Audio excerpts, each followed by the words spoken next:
现在血糖高的人越来越多了，我们都知道呢，想要降血糖就要通过药物。其实除了药物，在我们身上呢也有一些降血糖的穴位，大家没事可以按一按。那今天就给大家呢推荐一个，那就是软骨穴。软骨穴在脚上，脚的内侧，足弓、弓背、中部靠前的位置就是。按压呢会有酸痛感。软骨穴是足少阴肾经常用腧穴之一，具有升清降浊、平衡水火的作用。找到之后，可以用拇指用力点按，每次5分钟，左右两侧呢都要按到。经常这样按摩软骨穴，能达到很好的辅助降糖效果，对身体大有益处。血糖高的人还要多注意饮食，没事呢多进行运动，有一个良好的睡眠，也可以常喝苦荞茶。苦荞茶中含有黄酮类物质，能促进胰岛细胞恢复，对降血糖也有一定帮助。中年若不想血管堵，多吃3种食物，血管好，人长寿。1. 多吃紫甘蓝。紫甘蓝生活中经常会吃到。那紫甘蓝营养丰富，其中含有多种维生素、微量元素以及花青素。那尤其花青素有很强的抗氧化性，经常吃能够养护血管，抵抗衰老。2. 多吃黑桑葚。黑桑葚的营养呢也特别丰富，其中含有脂肪酸，可以抑制脂肪合成，经常吃能够防止血管硬化。除此之外，常吃桑葚还有保养皮肤的作用。3. 石斛。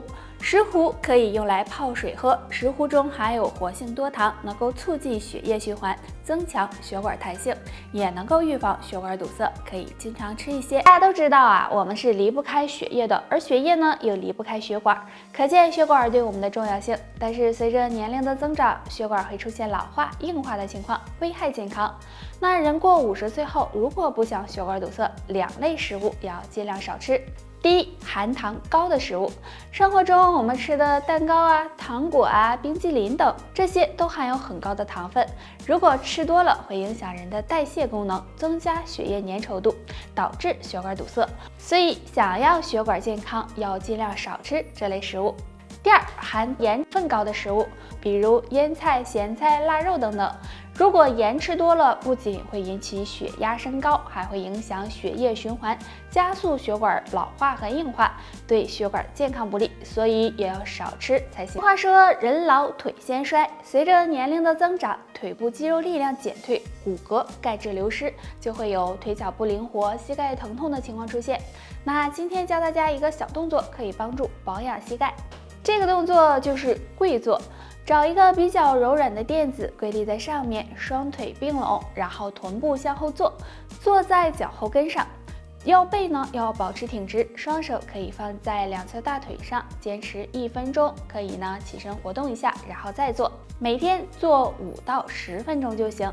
这样跪坐可以将气血引到膝盖，还能够疏通腿部经络，不仅可以锻炼膝盖，还有养脾胃的。大了长白头发很正常，但现在呢，很多年轻人也开始长白头发，让人很显老。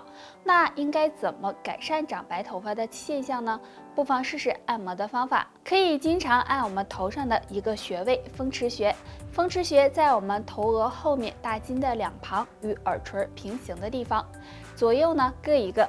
风池穴属于足少阳胆经，具有清热降火、通畅气血、疏通经络的功效。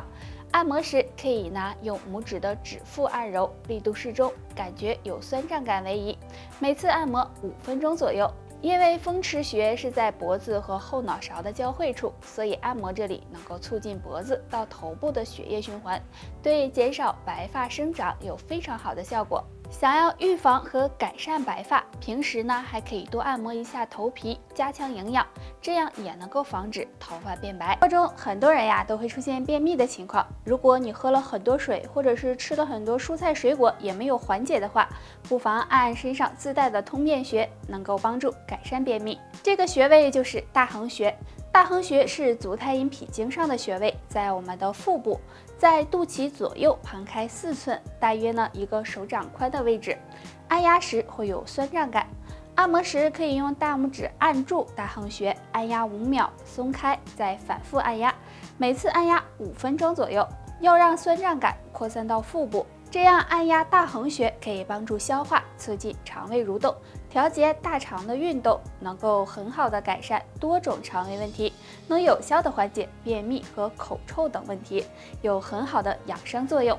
那经常便秘的朋友可以经常放屁是一种很正常的生理现象。其实放屁也能够反映出身体的健康。那么人正常一天放屁多少正常呢？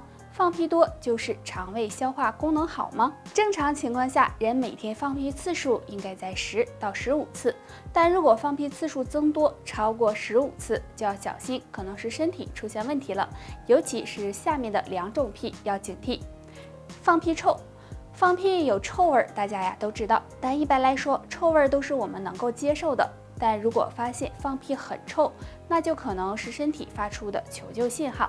如果还有便秘的情况，就要引起重视了。放屁多，经常腹泻。生活中如果吃了含有淀粉多的食物，可能会有放屁多的情况。但如果饮食正常，出现放屁多，同时还腹泻的情况，就可能是肠胃功能不好的表现，要小心肠胃健康。很多人总是睡不着觉，梦多，或者一到凌晨就醒了，不知道问题出在哪儿了。其实可能是肝火旺了。那今天教大家一个动作，可以帮助疏肝经、降肝火，对改善失眠有帮助。大家可以躺在床上，全身放松，双腿自然伸展，2手放在身体两边，然后将左腿慢慢的抬起来，直到与地面垂直。注意左脚脚尖要回勾，再用双手抱住左腿，给左腿一个向上的力，让左腿感觉到有拉伸感。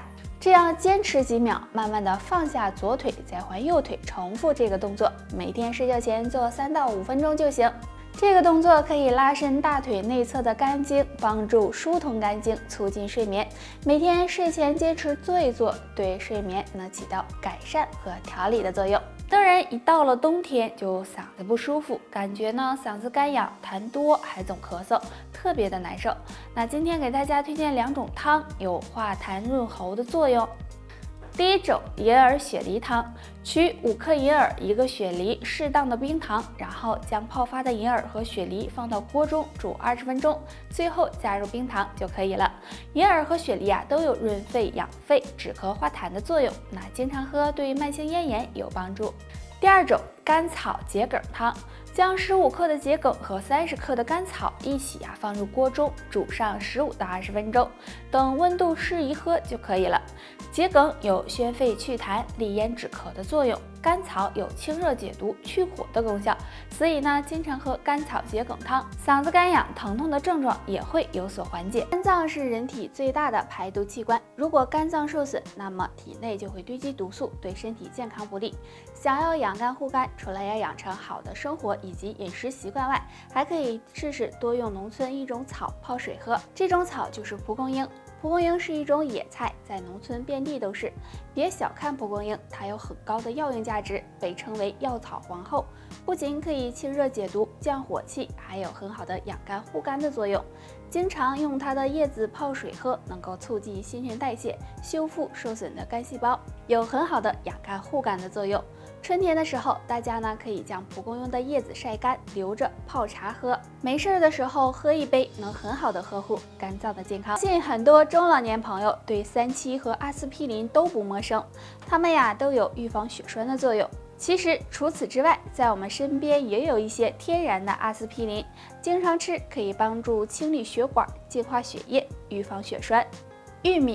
玉米可以说是血管的清道夫，能够很好的预防动脉硬化，因为玉米中含有丰富的脂肪，而脂肪中又含有不饱和脂肪酸，尤其是其中的亚油酸含量非常高，能够减少胆固醇在血管中的沉积，有很好的软化血管、清理血液垃圾的作用。